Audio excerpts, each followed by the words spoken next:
Hi, good morning, everybody. The article that I actually chose this week is based on classroom performance assessment and what should look like within a standards based classroom. It's an article that's written by Tanya Armoon and Carolyn M. Callahan. This article actually kind of emphasizes, and I do agree with the content of the article, the bridge between what's considered to be traditional in assessment and what's considered to be more modernized in terms of how assessments are conducted within the classroom. And then it also kind of discusses more of the role of the instructor and how the instructor should engage with the students and within the classroom.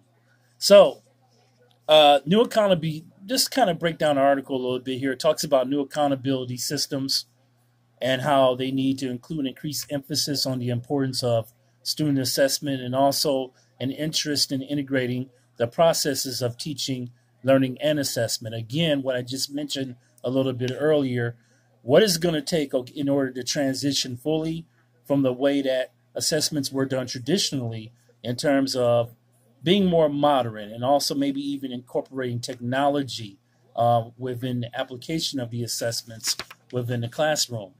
So, kind of give a breakdown a little bit because the article did talk about traditional education paradigm. And for the most part, it was learning that was believed to have happened or occurred as a result of the transfer of knowledge and also the skills from the teacher to the learner via demonstration and also lecture. Now, the expected outcome of that was that the learner would demonstrate the assimilation of teacher presented knowledge and also skills within a decontextualized situation. To add more and to enlighten a little bit more on that, constructivist theorists also concluded that students learn best when they are in an active environment rather than passing learning mode. So, new learning has to be tied into this, meaning what's already known, in order to have a clear statement of expectations and also for the student to realize that their knowledge can be transferred into new situations.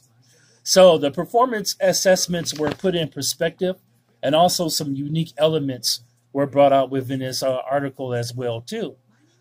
So for the most part, changing beliefs when we talk about performance assessment being put in perspective about student learning and also the importance of student outcomes that focus on deep understanding and new applications of knowledge to signal a need to examine the assessment paradigm has dominated the educational practice. Along with that, emphasis has also been placed on the use of performance based assessments as appropriate tools to also measure these outcomes. So, for the most part, for example, it talked about the traditional assessment and how traditional assessments were used in the form of multiple choice questions and also true and false questions. These assessments were more applicable towards mathematics and science and also social studies classrooms.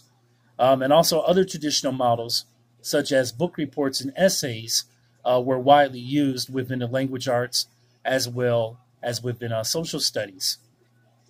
So the contrast of this would be, for example, if a teacher was interested in evaluating his or her students, the ability to perform complex tasks would require applying knowledge and all skills to an open-ended and also real-life situation. Then performance assessment, that performance assessment in particular would be a more appropriate tool. So an example of that performance assessment, we're talking about applying knowledge and skills would be oral performances as well as demonstrations and also written products. So the traditional way, which were done by the assessments of multiple choice questions or maybe true and false questions or even maybe book reports and essays, now we're transitioning and the article is emphasizing oral performances and performance assessments that use real life situations.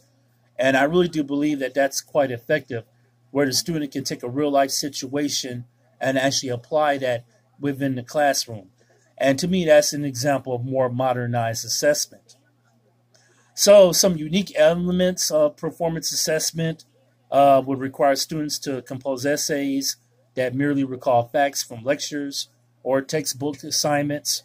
That's considered to be a more traditional assessment approach.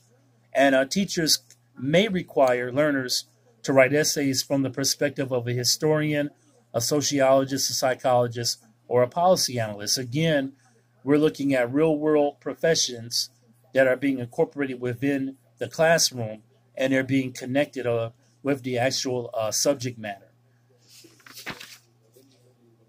So let's look at standards based, because we know that within the districts, and in particularly here in Wisconsin, there are state standards.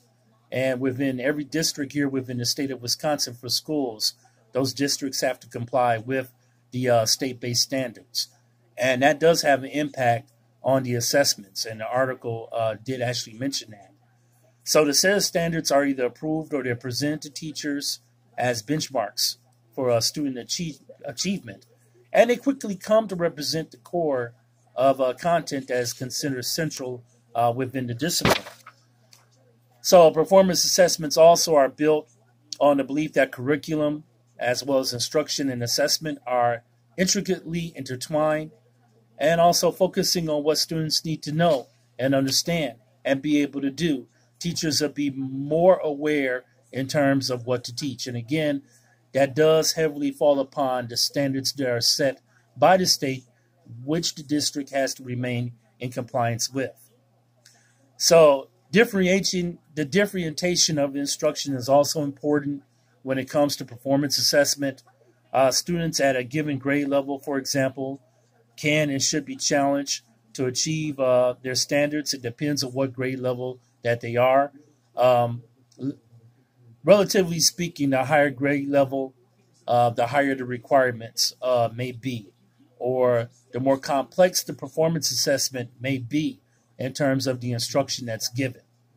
So the higher the standards is equivalent to pretty much the higher the grade level. So another key thing that the article really brought out was diversity. And I think this is where a lot of educational systems tend to fail. The article talked about the best of times assessment and that it provides multiple avenues for differentiation of instruction to address student diversity. By allowing students through the best of times assessment to choose the characters, for example, that they wish to represent, teachers ensure some differentiation for cultural and gender diversity as well as interest.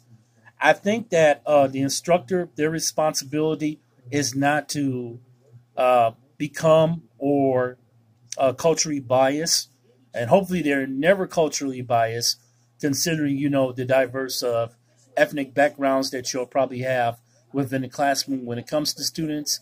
And then also we have to take into consideration the gender base between male and female that could be a part of the student population as well. So the differentiation within the classroom to incorporate diversity actually prepares the student for readiness. And within that, the teacher might modify the task by including a variety of resources at various reading levels. Again, we have to learn within this process, to not be culturally biased, but to appeal to a student's cultural background while putting together an assessment. Pretty much, that's summarizing the article. My reflection on this article is that assessment-wise, it kind of takes me to Bryan and Stratton College in terms of what we do for our assessments. So overall, our program is called Career Life Prep. And the purpose of that program is to assess all major assignments with all the programs that we have to offer within the college. Scaffolding is a heavy tool or a major process that we happen to use up under Career Life Prep.